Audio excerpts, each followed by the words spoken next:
people have been waiting for us to go through the Charlie Kirk Q&A/debate at the Cambridge Union in England, of course. It turns out, like, it doesn't hit like the same thing when you go randomly to a college campus and like Cambridge. Yes. Yeah. A bunch of smarty pants over there. Well, and it's also a debate club. Like they're there for a debate rather than like, oh, I was hanging out on the quad and I saw this dude here, and so I came up and asked him a question. It's a little bit different. And so we have other clips, but we're just going to play one for now. Do we know who this? We don't know who this woman is. Yeah, I think I can find her. I think it's Tilly, but I'll get the actual her TikTok here in a second. And well, let's just listen. So I'm a feminist. My question is about the role of women, though. What should women's role in public and private life look like, and what are the material benefits of that? Well, thank you for that. Can I take it? I don't even want to take this detour, but can we both agree on what a woman is? Yes. An adult human female is a biological state of being that is also socially experienced. Can I please elucidate just one example of that social experience? Yeah, I was going to answer your question, but sure, go ahead. Yeah, okay. So let's say you're a member of a tribe, and that in that tribe, you have the biological female anatomy, and in order to become a woman in that tribe, you have to also get a tattoo. That's a social experience that's mapped onto biological reality. So can a woman have a prostate? Can a woman have a prostate? Biologically speaking, a woman is an adult human female that has a biological reality, but it's also social experience, right? So I don't just... Yeah, it's super easy. Like, can a woman have a prostate? So as per my definition of woman, I would say that people who have a prostate are biologically male, but they can sometimes be socially treated as women. Okay, got it. So women can have prostates. Got it. Okay. Pause it. And just to be clear, in other words, what she could also be saying is that gender is a social construct. And when we refer to a woman, which is a gender, a woman, this social construct, can in fact have a prostate because they could have been born biologically as a male. And there are trans people who they would, on site, identify as the wrong gender based on physical outward appearance and guess wrongly about what their sort of organs are like. I went to this prostate cancer website because it encourages people to get screenings about who can have a prostate. Men, trans women, non-binary people who were assigned male at birth, and some intersex people.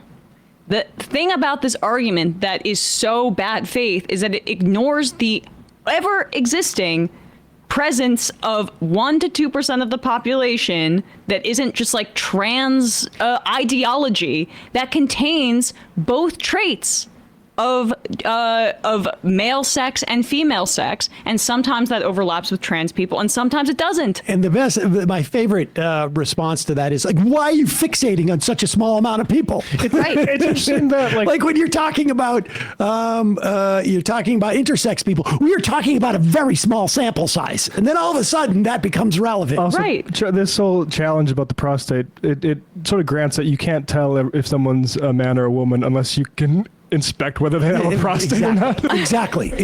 Charlie wants to volunteer. Exactly. So women can have prostates. Got it. Okay.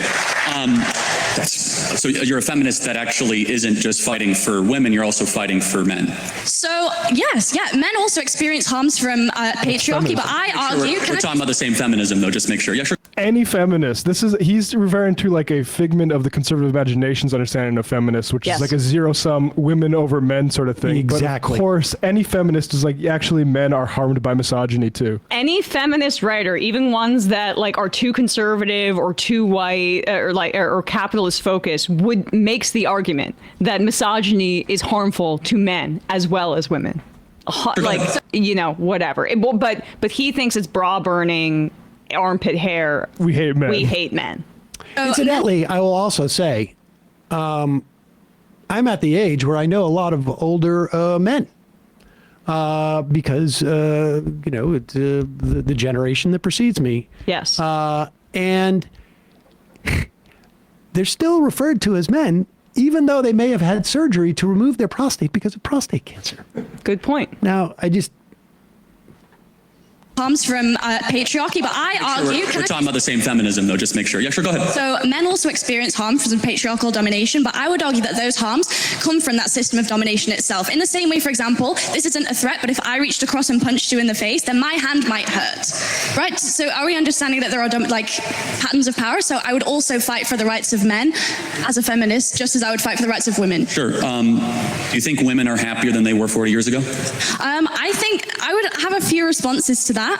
I think that women report more stress and dissatisfaction today because, not because they have more rights or because of feminism, but because they're under dual pressure to both excel professionally and also because of the domestic labor in homes that is structured around outdated expectations. So, for example, studies like the OECD's Better Life Index show that women's life expectancy, education levels, professional achievements have risen in countries with higher gender inequality. So I would argue that what you're calling unhappiness is actually visibility, because now we hear women expressing dissatisfaction, whereas in the 50s, we prescribed them Valium and we lobotomized. Yeah. But no, though. Yeah. That's really rich. I didn't know women not to complain 50 years ago. That's funny. Pause it for 1 second. Wow. That is his response? Like this Women dude, be bitching. first of all, he's Straight to the 30. mood. What is he, 35 now? Is he hit 40? No, he's younger than I am. I think he's like 33. Yeah, I know he's supposed to be a college student, and he's just the world's oldest college. He's like, Clock is ticking, buddy. Exactly. It's like Dazed and Confused that the character's just like, I get older, they stay the same age. Bro, he's 31. Oh, geez. But he's actually saying 50 years ago that women weren't known to complain. Like, where is his whole... It's fascinating. But she just said it. This was a problem in the 1950s where women who were a little bit too hysterical or naggy, his reaction is misogyny to what she describes, right? Where he says like, oh, I've never known women not to complain. Oh, such nags, such bitches. I get it, Charlie. But like, no, that's what she just said. Women were prescribed like prescription drugs to keep them kind of amenable. They were sometimes lobotomized. There's all of this culture and art. Watch Mad Men. Watch Mad Men. There's all this culture and art about how women like couldn't express themselves and were suppressed because they had to be secondary to their husbands, and it created a lot of pain. Like that women's health study that Trump ended up like canceling, right? That long form study, and then he reinstated. I was just going to say this. Yeah, Charlie Kirk was born, I think, close to the exact same year that the U.S. government did their first large study of women's health. Yep. Every other, up until 1991, every large study by the U.S. government of health focused on men's health and just presumed that maybe it'll have some benefit to women's health. They were just testing it on men, and like, so now her saying that women weren't heard, right, is that society was in no way providing an outlet to hear women in the same way that society in the U.S. wasn't even studying women's health. Because women's pain was not taken seriously. It proves exactly or disproves exactly what he's saying. I just want to read this short quote from Bell Hooks.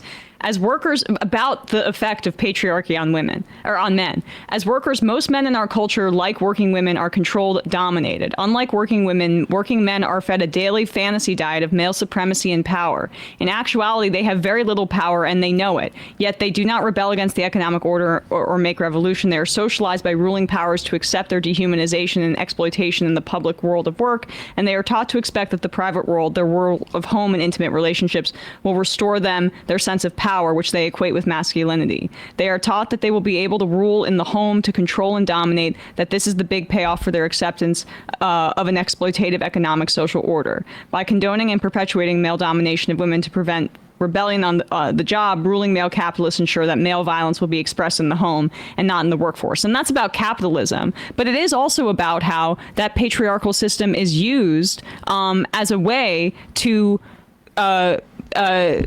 to subjugate men and make and immiserate them in their home, as opposed to like, having a more liberatory perspective about it. It's a psychological wage. Right.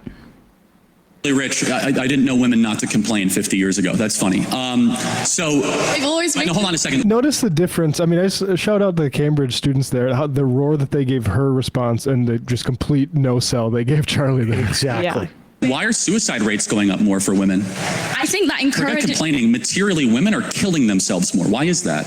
I think that even if both men and women have become unhappier, men's suicide rates have risen as well, and that's also been exponential. Can you at least concede that feminism offers only one potential explanation? There could be also other explanations. Of course, obviously, but feminism is the glaring thing in front of us, where we have fertility rates down, we have marriage rates down, we have unhappiness. Pause it. I'm sorry. And we did. Okay, so fertility rates are down in Western countries. Maybe not fertility rates. Birth rates are down in countries like the United States, right? Women are having less children than before. That is because we have no universal child care, we have no social safety net, and people have are less likely to have kids because of how expensive it is.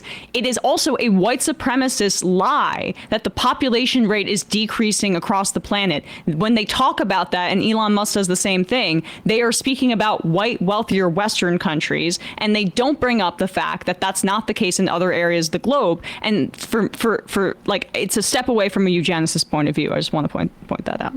Something in the 1960s out of the universities of Bretty Friedan and Gloria Steinem and all these feminists that basically said, you're trapped in a home, go get a job, freeze your eggs, take birth control. And all of a sudden, women are way unhappier than they were 40 years ago. And I just have to ask the question, why is that? Is it working? And maybe there are biological differences between men and women that we should respect. And that deep down, a lot of women want to get married and have children. In fact, we should applaud it and we should support it. And we should say, it means nothing if you're going to go be a CEO of some shoe company or be some banker in London. What matters if you raise children and you have something to pass down long after you're gone. Yeah, I think I would bring 2 points to that. The first one is just really simple, which is that you can ascribe liberalism all you want as the cause of the unhappiness. I would argue something else. I would say that it's certain economic policy that has very little to do with the social acceptance of alternative lifestyles. I would say that we can recognize that income inequality across a vast swathe of Western countries has increased, which causes all kinds of social ills, a lack of social cohesion, housing price growth doesn't correspond with wage growth, monopolies increasingly become kind of emboldened to interfere with politics, and monopolies don't prioritize social health either. I think that those offer more compelling reasons for a decline in happiness than an increase in freedoms, because just one more thing, on an intuitive basis, generally speaking, people want more freedom, not less.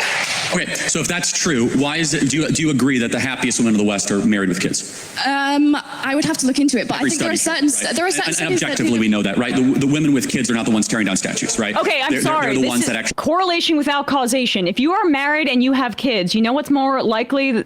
You're a more likely cohort. You're more likely to be wealthier and have the ability to afford having kids. And that is why, that's correlation and not causation. If you have kids and you're married, there's a chance that you're more economically stable, so you could have made those choices. So you're proving her point. Yeah, when she says housing's rising faster than income, that's exactly what she's saying. Yes. It'd be nice if you had a house and some kids. Right. People can't afford it. Actually have obligations. Does tearing down statues correspond to some kind of smiles per capita data set that I wasn't aware of? Again, it's a little bit of a one-liner. The happy and the grateful. The happy and the grateful usually don't go burn down Wendy's in their spare time, of which we saw in our country all throughout a single summer. But as a side note, you would agree. I'll just say I was in London in 2011. There was massive amounts of violent protest about a cop killing a person when I was there as well, because people don't like when cops get to murder people. Objectively study. Also, shout out to the fashion choice here of wearing an American flag sweater to the debate with an American conservative. After study, survey after survey, that the women of the West that are married and have children, especially a lot of children, are far happier than even the ones that earn more money correlated at the same age. So I also don't think that happiness is a very good metric, and neither do you, because you think gay people shouldn't just pursue happiness by being gay. They have other moralistic considerations to be making. So I don't think smiles per capita is a particularly convincing way to measure whether or not we should encourage women to be autonomous. I think we should maximize agency within a fair system that has reasonable parameters, because it's expedient, it's good for the economy, it's logical, it's the moral thing, because if we we can't prove the material harms, we shouldn't discourage it. And also, self-reported studies is a really flawed way to do psychology. It's the week before my university exams right now, and I'm standing here explaining the basic methodology behind survey collection in sociology, which you don't even think is a real subject, to Charlie Kirk. If I took one of those surveys right now, I'd check extremely miserable, but so would a Palestinian child who's been torn to smithereens. How are we going to measure? You would say extremely miserable? No, I'm kind of making a joke. No, I mean, but seriously, like, but hold on. I mean, like, that's an important point, though, is that the women in the West have it the best. There we go. In the world, and yet they're way unhappier than women of sub-Saharan Africa. There's something fundamentally wrong here, because the women of sub-Saharan Africa have something that a lot of women in the West do not have. The women in the West have cats, and they have good jobs, and the women of sub-Saharan Africa, they have a belief in the divine, and they have kids. Bro, what's and your maybe problem there's a then? biological undercurrent that is keeping a lot of women from realizing their full potential. And so without reading your phone and just, like, you know, connecting. I'm not really reading my phone. Well, She has fine, for notes. sure. Then you can answer without it. Fair enough. Would you agree that it's a good thing that more women get married and have children in the West? I would ask you, would you say that a sub-Saharan African woman who's experienced female genital mutilation and checks extremely happy in a survey, and I also would check extremely happy in a survey, who do you think would be objectively more happy, even if they both check the same answer? No, again, so I fully, if you want to talk about how Islam mistreats women, we could talk all day long. Like, I'm all for that. Me too. Okay, good. So we agree. Absolutely. We actually We have agree on agreement. many things. Then we should shut off Muslim immigration to the UK, right? We totally agree. I think that all religious fundamentalism is bad, and if you take that logic, we should also not allow evangelical Christians into Well, the okay. UK either. Hold on. So hold on a second. Hold on. That's funny. Hold on. Can you show me a single? Show me. Now pause it. Hold on. I just want to note that Charlie is and I've seen this tactic just in the past couple of weeks. Instead of staying on the topic, he is very, very happy to fish around for something that he thinks is going to trigger her in some fashion, right? Like, how can he take this? Again, remember, they're talking about whether women, should be relegated to the roles that Charlie Kirk has deemed is best for them. And he is now trying to transition into the problem with Islam. Which is hilarious because female genital mutilation is not a religious practice. It has its roots prior to either Islam or Christianity, and it is practiced in both Christian and Islamic areas of the continent of Africa. But he slips into that because he was undercut in his previous point that the Christian sub-Saharan African woman is happier than the Western woman, and then he can't make that point, he turns it into Islamophobia, which is not accurate about female genital mutilation. I will also say that I have a feeling he's overstating the case in terms of like married with children, showing, every study showing satisfaction. There's a lot of studies out there that show that that married people without children are actually happier on the whole than married couples with children. And I could tell you that just even my pediatrician was like, when my first kid was born, was like, I tell all of my patients not to make any decisions about their marriage in the first year for the first child, and then within the first 3 years for their second child. Right, and I could just you're advocating for women to be staying in the home to have kids and to have less agency outside of the home. And then you have to resort to Islamophobia to create some sort of comparison about how women are treated compared to the vision that you are ascribing or that you're advocating for. You're just arguing for religious fundamentalism with a white face on it as you compare it to how horrible Muslim people are. I find there's nothing grosser in my view than this widespread, and it's among liberals and conservatives, Western chauvinism when they talk about women and use feminism to make racist arguments about Muslim people or black people across the globe. And Charlie Kirk just slips into that with such ease, in addition to his complete condescension of her as they're arguing patriarchy, and he displays it over and over to her in his dismissiveness. And he realizes why they used to front as atheists instead of we're actually really fundamental Christians here, because you can't really say fundamentalism is bad while you're a fundamentalist. Exactly. Yeah. You used to be a lot less religious prior to them all deciding, oh, this is the way to go. Incidentally, I am quite sure that Charlie Kirk has not bemoaned the cutting of male genitalia in this society. I suspect he would not do that. Also would check extremely happy in a survey. Who do you think would be objectively more happy, even if they both check the same answer? No, again, so I fully, if you want to talk about how Islam mistreats women, we could talk all day long. Like, I'm all for that. Me too. Okay, good. So we agree. Absolutely. We actually We have agree on many things. Then we should shut off Muslim immigration to the UK, right? We totally agree. I think that all religious fundamentalism is bad, and if you take that logic, we should also not allow evangelical Christians into Well, the okay, UK either. hold on. So hold on a second. Hold on. That's funny. Hold on. Can you show me a single... Show me, what would your example, because I have 50, of a single Christian country that you would say mistreats women, right? America. Oh, really? Yes. We had a female woman vice president. We had a female vice president, a female speaker of the House. Women earned... Who's touting Kamala all of a sudden? Yeah, what happened? All of a sudden, now we care about what DEI Representation. I thought she was a DEI hire, buddy. more than men in America. In Rwanda, female representation in government supersedes the UK by quite a lot. Do women get treated better in Rwanda? Okay, I might be super off this. Like, is Rwanda Islamic? Like, I'm not totally sure. I don't think it is. Like, is it? Like, I don't know, actually. It's not. So, again, we were just talking about Islam as a little bit of a side note, but you must be morally clear, because you brought up female genital mutilation, which is a teaching of the Islamic faith. But as a side note, like, again, this is very important, which is... Oh, pause it right here. Okay, I'll tell you what's happening right now. You can almost see how lost he is here, and you can almost see in his complexion the blood racing to his head as he realizes he's embarrassing himself. Hit the Islamophobia button. Wait, Islamophobia button jammed. Exactly. What's happening? It's not working. It's not working. It's not deflecting. Is Rwanda it's Muslim? not deflecting. It's not deflecting. And you can almost see the blood rushing to his head as he realizes, like, wait, where am I? I'm lost here. Are they Muslim? I can't. They're black. I mean.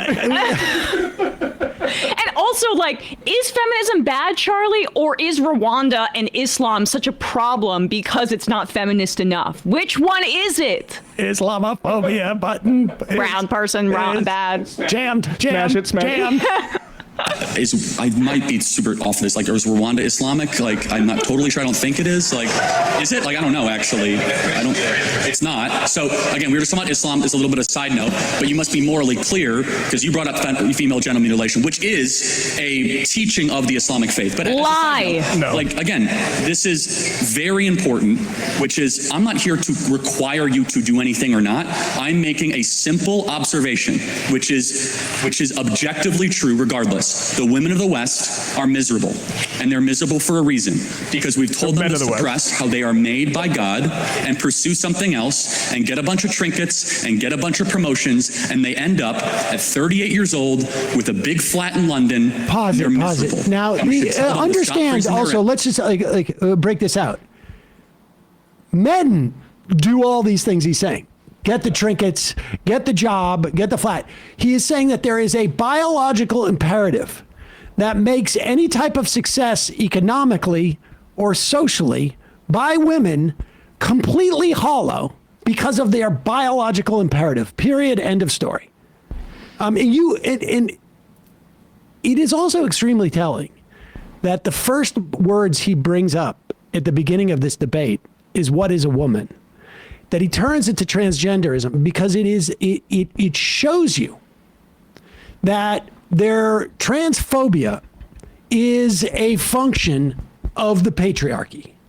It is a function of them being afraid that in any way, any deviation from their fundamentalist vision of what roles genders should play and what role gender should play in our society,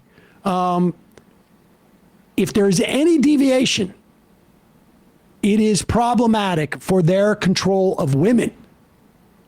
That's why there's always the focus on trans women over trans men, because it's about policing. I think Brandon said this yesterday. It's about policing women's spaces. Absolutely. Yeah. and get a bunch of trinkets and get a bunch of promotions, and they end up at 38 years old with a big flat in London, and they're miserable. And we should tell them to stop freezing their eggs and start finding their partner earlier and have lots of babies. Yeah, okay. I think I'd bring two just final points to this. First one is just really intuitive, right? Which is that if you actually care about women's happiness, then the solution is to structurally support them. That means universal childcare, shared legally enforceable parental leave, and in Nordic countries where women have high workforce participation and also some state support, they report higher life satisfaction than in more conservative countries, including America. So if your metric is You happiness, just use satisfaction surveys. You just told me they're BS. So are satisfaction surveys bullshit or not? Because you told me they're bullshit. Do you acknowledge satisfaction surveys or not? You just told me that they're BS. Do you think they're objective? All right, pause it. Let me just, again, what he's doing here is he's trying to change the topic because he is the one who used that as a metric. Exactly. So she is bringing up those metrics because he is the one who said, this is how we provide evidence, or this is the metric we use. And so when she cites it back to him, he's like, wait a second, you can't use my own metric against me unless you fully embrace my metric. Old data set, but it is a data set that necessarily You told me they're so matters. flawed and you self-report. Okay, by the macro self-satisfaction data, I am correct. And you are right. When you have paid family leave, you are happier. I'm actually a proponent of that. At Turning Point USA, we pay for 6 months when somebody has a child. I think there's a lot of agreement we can have on that. We need to encourage having more children. I think the Hungarian child policy is phenomenal. We should look at that because the greatest thing that is plaguing the West Pause it is for a we're not- second. Right, so because of Pause feminism. it for a second. Hungarian policies. My understanding, if I remember correctly, is that the Hungarian birth rate has been now started to go back down in the. Also, can I just tell people like Charlie Kirk and Tucker Carlson that I don't give a fuck what Hungary is doing. I live in the United States of America. I think we can take like a look at, say, what we've done to encourage things like Social Security and Medicaid. Like Hungarian birth rate, incidentally, I should tell you, is starting to go down.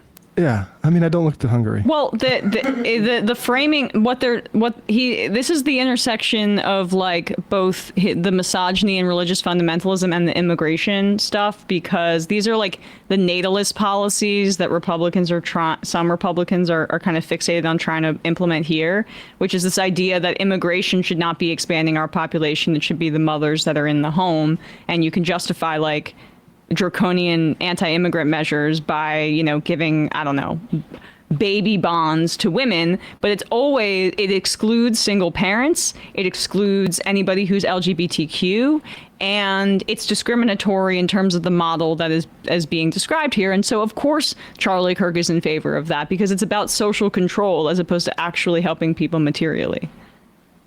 Having more children. I think the Hungarian child policy is phenomenal. We should look at that because the greatest thing that is plaguing the West is we're not having enough kids. And it's not just bad because we won't have a future. It's also bad because the present is awfully miserable for too many women as well. Okay, in which case I think we get... Do I start bringing this to a close, please? Okay, I think just one final thing, which is that in which case we get to a really interesting argument about what parts of womanhood can be demarcated to the social and what kinds of womanhood can be demarcated to biological. So, for example, my anatomy is demarcated to the biological, but the fact that I might potentially be a better nurturer than a man, I would demarcate that to the social, you might demarcate that to the biological, in which case we have differing moral scales of value. I would ask why we should necessarily prioritize your moral scale of value, which prioritizes things like the birth rate, when in actual fact there are various other moral scales of value. And if you yourself are a free market American, why is it the case that you would not, like the previous speaker noted, I've already answered extend personal freedoms towards all spheres, including a private sphere? I believe in absolute truth claims, and it's absolutely wrong and bad when a society stops having kids to replace their own population. And then you have to import the third world and you become the third world. It's bad. Thank you. Okay, thank you. Well, I hadn't seen that Good part, for her. but Just teasing out the virulent racism at the end there. there you go. He said it. This you can follow her. She's pretty big on TikTok. This is Blonde Praxis or Tilly. So I give her a follow. Queen, poli-sci at Cambridge. Good for her. It's very satisfying to watch these young kids in this one and also in the Jordan Peterson thing who are actually about this and not just playing it on TV. Right. To see these guys actually come out of their cryogenic chamber where they just go on Rogan or Lex Friedman or trigonometry and get, massaged for 2 hours. Isn't half that room were conservatives? Am I not mistaken? Like behind Charlie Kirk were the sort of the more liberal left, and behind that woman were the conservatives, and they look like they had swallowed like their ties, essentially. Yeah. They all just like, this part of it is a little bit tough to swallow. This is not disconnected from why the Republicans want to defund education. Oh, jeez, it's 3:00, guys. Oh, yeah, I know. Why didn't anybody tell me? Well, because we were having fun with Charlie Kirk. I know. That was fun. Hey, folks, don't forget to hit the subscribe button and check out our daily show. We do it every day at 12 p.m. Eastern for about 2.5 hours. We even take phone calls. You should check that out.